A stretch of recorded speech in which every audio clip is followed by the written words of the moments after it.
ម៉េចមិនចង់ទៅមែនទេព្រះអង្គទ្រង់មើលឲ្យច្បាស់ទៅមិនមែនជាលីជូសៀវដែលនៅខាងក្រៅនោះទេខ្ញុំគ្រាន់តែជាមនុស្សខ្វាក់ម្នាក់ជាមនុស្សឥតប្រយោជន៍ដែលធ្វើអ្វីមិនកើតបើហើយត្រឡប់មកវិញក៏នឹងត្រូវគេសើចចំអកហើយប្រកាសជាត្រូវស្ដាយក្រោយស្ដាយក្រោយ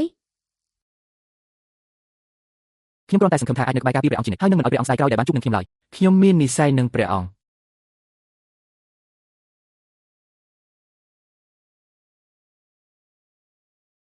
ជួនកាលដូចទូចដល់ចុះព្រះអង្គពួកត្រកូលលីរត់អស់ហើយត្រាខ្លាដែលជាទ្រព្យរបស់ពូទី3របស់យើងក៏បាត់ដែរមួយខណៈទៀតស្ថានភាពនឹងកាន់តែតានតឹងបើរបស់នោះធ្លាក់ទៅក្នុងដៃចារកម្មទាំងពីរក្រុមព្រះអង្គនឹងគ្មានថ្ងៃងើបមុខរួចទៀតឡើយលីជាសៀវ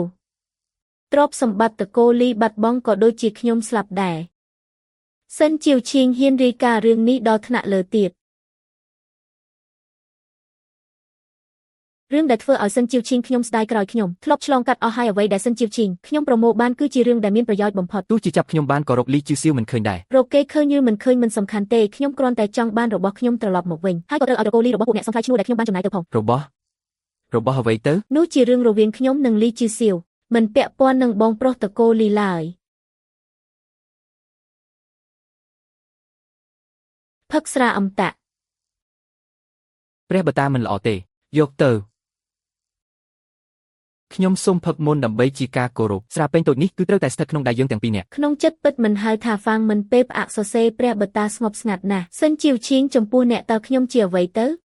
ពិតណាស់មិនមែនជាអ្វីទាំងអស់លីឆឹងចូលបន្ទប់រៀបការជានិច្ចអូយេអូ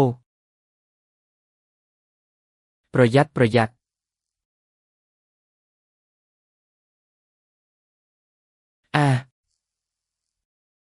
ផឹកស្រាអបអរព្រះបតាមិនល្អទេកាន់វាទៅខ្ញុំសូមផឹកមុនស្រាពេញតូចនេះគឺត្រូវតែស្ថិតក្នុងដៃយើងទាំងពីរនាក់ក្នុងចិត្តពិតមិនហៅថាហ្វាងមិនពេលផ្អាកសរសេរព្រះបតាស្ងប់ស្ងាត់ណាស់សិនជាវឈៀងចំពោះអ្នកតើខ្ញុំជាអ្វីទៅពិតណាស់មិនមែនជាអ្វីទាំងអស់លីឆឹងចូលបន្ទប់រៀបការជានិច្ចគ្រាន់តែបន្ទាប់ពីព្រះនាងធំរៀបការក៏តាមរំខានលីឆឹងមូឲ្យធ្វើជាប្រុសបម្រើមើលទៅលីឆឹងមូគ្រាន់តែជាគ្រឿងកំសាន្តដែលបោះបង់ចោលពេលណាបានបើពាក់ព័ន្ធនឹងរឿងពិតនឹងបង្កព្យុះភ្លៀងមិនខានប៉ុន្តែបើធ្វើឲ្យមានរឿងធំពេកតាមចរិតរបស់ព្រះនាងធំខ្លាចថានាងនឹងមិនព្រមបញ្ចប់ញីទេចាប់តាំងពីនាងក្បត់ម្ដាយខ្ញុំមកក្នុងភ្នែកនាងខ្ញុំគ្រាន់តែជាអ្នកទោសដែលត្រូវរងជំនួសនាងជាខែលការពារកំហុសប៉ុណ្ណោះចំណែកលីឆឹងមូវាមានវាសនាកំណត់ទុកហើយ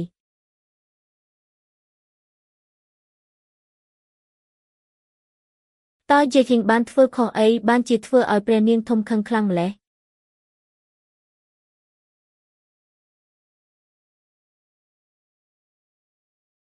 អាហារ៉េឈ្នានអ្នកកុំធ្វើហួសហេតុពេកតើអ្នកណាឲ្យសិទ្ធិឯងហ៊ានមកបង្ករឿងជាមួយយើងកាលពីដើមបើមិនមែនព្រះមាតាមានចិត្តមេត្តាទេឯងដែលជាកូនស្រីអ្នកស្រែចម្ការក៏ត្រូវគេបោះបង់ចោលនៅខាងក្រៅបាត់ទៅហើយតែពេលនេះឯងហ៊ានប្រឆាំងនឹងរាជបញ្ជាលួចរៀបចំអាពាហ៍ពិពាហ៍ដោយខ្លួនឯងទៀតថ្ងៃនេះយើងនឹងជំនួសព្រះបតាព្រះមាតាបង្រៀនមេរៀនដល់ឯងតែហ៊ានធ្វើរឿងអកុសលនេះថាអ្នកណាជាកូនអ្នកស្រែអ្នកគឺជាម្ដាយបង្កើតរបស់មេតបនឹងនេះទេតើគិតថាខ្លួនឯងជាកូនស្រីបង្កើតរបស់ព្រះមហេសីមែនទេចុះឯងចង់បានអ្វីលោកឆេ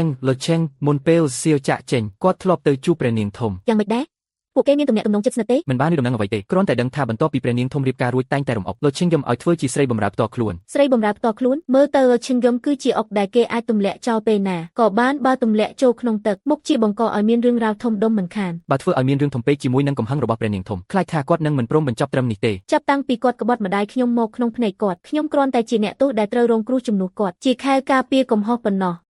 ចំណែកអូឈិនយំគឺមានវាសនាកំណត់ទុកហើយប៉ុន្តែខ្ញុំអាចធ្វើជាតួជំនួសគាត់បានជាពិសេសគឺមិនអាចឲ្យគាត់ទៅធ្វើជាស្រីបម្រើដែលមិនអាចបង្ហាញមុខបាននោះទេតើយេឃីងបានធ្វើខុសអីបានជាធ្វើឲ្យព្រះនាងខឹងខ្លាំងម្ល៉េះឈប់ដៃទៅអញហ៊ានសម្លាប់ខ្ញុំមែនទេឈិនយេឃីងខ្ញុំឲ្យឯងឈប់និយាយផ្ដេសផ្ដាសគ្រប់គ្រាន់ហើយ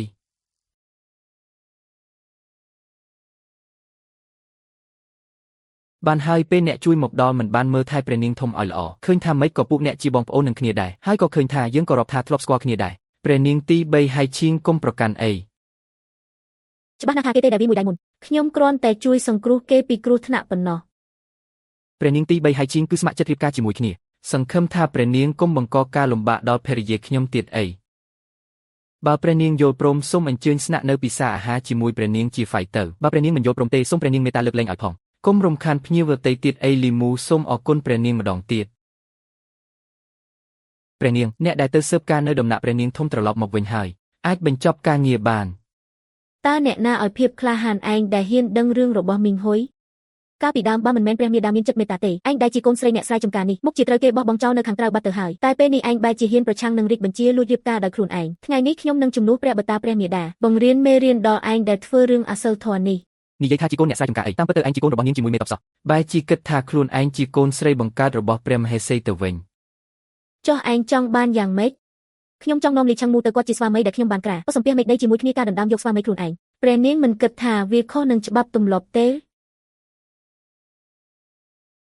សិនជាវឈីងបើមិនមែនព្រះបងមូមានជំងឺភ្នែកទេខ្ញុំជាមួយគាត់មុខជាបានជាគូនឹងគ្នាទៅហើយតើដល់ពេលណាដែលដល់វេនឯងមកជ្រៀតជ្រែកនៅទីនេះតាមរាជបញ្ជាព្រះមហេសីហេតុអ្វីបានជាមានជំងឺភ្នែកហើយមិនអាចជាគូនឹងគ្នាបានកុំមកធ្វើជាមិនដឹងរឿងនៅទីនេះឲ្យសោះខ្ញុំជាព្រះនាងនៃរាជវង្សខាងដ៏ថ្លៃថ្លាម្នាក់ដែលពិការភ្នែកតើអាចការពារខ្ញុំដោយរបៀបណាហើយធ្វើជាទីពឹងរបស់ខ្ញុំបានយ៉ាងដូចម្តេចអ្វីដែលព្រះនាងចង់បានគឺទីពឹងប៉ុន្តែខ្ញុំអាចធ្វើជាទីពឹងឲ្យគាត់បានជាពិសេសគឺអាចឲ្យគាត់ធ្វើជាអ្នកបម្រើដែលមិនអាចបង្ហាញមុខបាន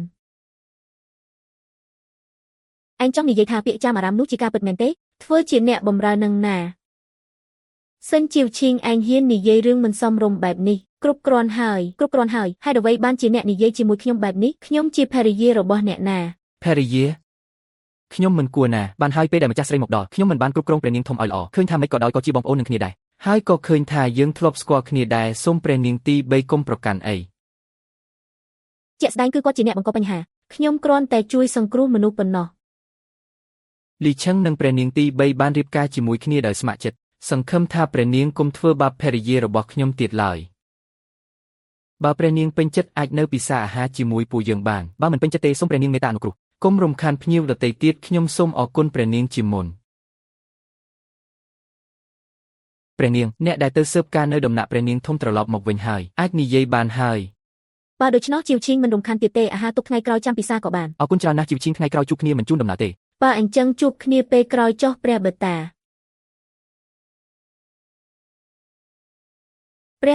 មិញនេះសូមព្រះអង្គរក្សាថ្លៃថ្នូរផងខ្ញុំគ្មានបំណងអ្វីផ្សេងទេគ្រាន់តែចង់សួរពីអ្វីដែលអ្នកនិយាយមិញ